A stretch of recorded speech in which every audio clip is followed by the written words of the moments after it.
अब चलो देखा है उनके अगला टेंस हुआ फ्यूचर टेंस। फ्यूचर का मतलब क्या होता है? जो भविष्य में आने वाला चीज होता है। जैसे इसका पहचान होता है कि सबसे पहले अगर किसी भी वाक्य के अंत में, इसका अंत में अगर गा गे गी, अगर वाक्य में गा गे गी रहता है तो यही हमारा पहचान होता है फ्यूचर टेंस का। फ्यूचर में हमारा जो है तो 4 गो टेंस पढ़ना है। Future indefinite, future continuous, future perfect, future perfect continuous, जिसमें हमारा पहला अभी है फ्यूचर इंडेफिनिट। फ्यूचर इंडेफिनिट में सबसे पहले इसका ये पहचान याद रखिए, वाक्य के अंत में गा गे गी। अगर गा गे गी रहता है तो वो हमारा कौन सा होता है? फ्यूचर इंडेफिनिट होता है। इसका बनाने का नियम होता है, जो नियम नीचे लिखा गया है कि ये आई यू ही सी इट या एक नाम, ये जो है सिंगुलर है। आई सा जो है वी यू दे, ये क्या होता है? हमारा प्लूरल फॉर्म होता है। आई जब रहता है तो आई जब कर्ता के रूप में रहता है तो आई के साथ सहायक क्रिया क्या लगाता है? सेल का प्रयोग किया जाता है। और वी के साथ भी क्या लगता है? सेल। और वी यू जो है तो यू के साथ सहायक क्रिया हमारा विल लगता है। और दोनों साइड हमारा जो होता है सिंगुलर और प्लूरल में यू ही होता है।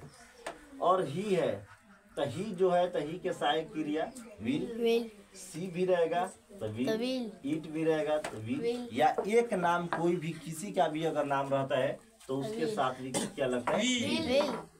उसके बाद जो दे है तो दे जो होता है ही का बहुवचन दे होता है, सी का बहुवचन भी दे होता है, ईट का बहुवचन भी क्या होता है? दे। और जहाँ भी वे लोग से क्वेश्चन या दे से क्वेश्चन स्टार्ट रहता है तो उसके साथ सहायक क्रिया विल का प्रयोग किया जाता है। या एक से अधिक नाम अगर वाक्य में आ जाता है, राम और श्याम जाएंगे, राम और श्याम आएंगे, तो उसमें विल का प्रयोग किया जाता है। या नीचे दूसरा नियम लिखा गया है कि मुख्य क्रिया का पहला रूप लिखा जाता है। इसमें V1 का प्रयोग किया जाता है। V1 के मतलब क्रिया का पहला रूप। जैसे खाना का ईट होता है तो ईटे लिखा जाएगा, जाना का गो होता है तो गोही लिखा जाएगा, और आना का कम होता है तो कम लिखा है। इसमें कोई परिवर्तन होने वाला नहीं है, जो मीनिंग होता है वही लिखा जाता है। जैसे एग्जाम्पल में लिखे वो है वह जाएगा, तो सिंपल सबसे पहले वह है तो वह का मीनिंग लिखिए, तो वह का मीनिंग क्या होता है? ही होता है। और देखिए ही के साथ सहायक क्रिया क्या लगेगा? विल, तो विल। और जाना के मीनिंग यहाँ क्या हो गया? गो। तो ये हमारा हो गया फ्यूचर इन डेफिनिट का नियम। और उसके बाद कुछ नियम लिखा गया है जो फ्यूचर टेंस में मिसरेनियस वाक्य दिया रहता है। यदि वाक्य में अगर निश्चित आ जाए, कोई काम निश्चित आ जाए, जरूर लिखा रहता है या अवश्य लिखा रहता है, वाक्य में निश्चित जरूर या अवश्य रहता है तो उसमें उसके बदले में निश्चित जरूर के बदले में मस्ट का प्रयोग किया जाता है। मस्ट और मुख्य क्रिया का पहला रूप लिखा जाता है। जैसे वह अवश्य जाएगा तो वह का मीनिंग चुपचाप लिखिए, तो वह का मीनिंग क्या हो गया? ही हो गया।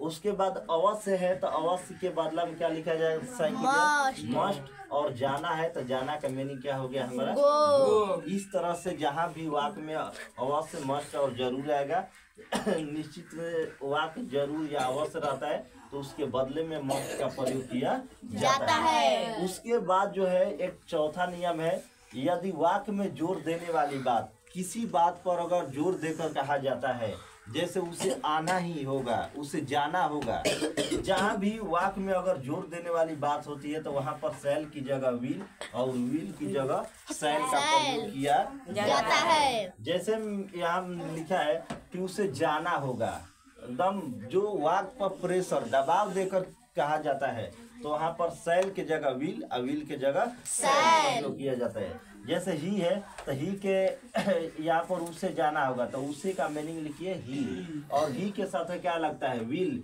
लेकिन उल्टा लिखना है, यहाँ पर क्या लिख रहा है? सेल। और जाना का मीनिंग क्या हो जाएगा हमारा? गो। इस तरह से यहाँ पर लिखा है तुम्हें खाना होगा। इस वाक्य पर जब जोर देकर कहा जा रहा है, जिस वाक्य पर जोर देकर कहा जाता है वहाँ पर सेल के जगह विल और विल के जगह सेल किया जाता है। जैसे तुम है तो तुम्हें का मीनिंग क्या होता है हमारा? यू। और यू के साथ क्या लगता है? विल, लेकिन वाक्य में जोर देकर कहा जा रहा है, दबाव देकर, जहाँ भी दबाव देकर कहा जाता है तो यू के साथ अब क्या लग जाएगा? सेल। खाना के मीनिंग क्या हो जाएगा? ईट। इसी तरह से और भी जहाँ भी दिक्कत होगा हमारे कमेंट में लिखिए और आगे वीडियो बनाया जाएगा।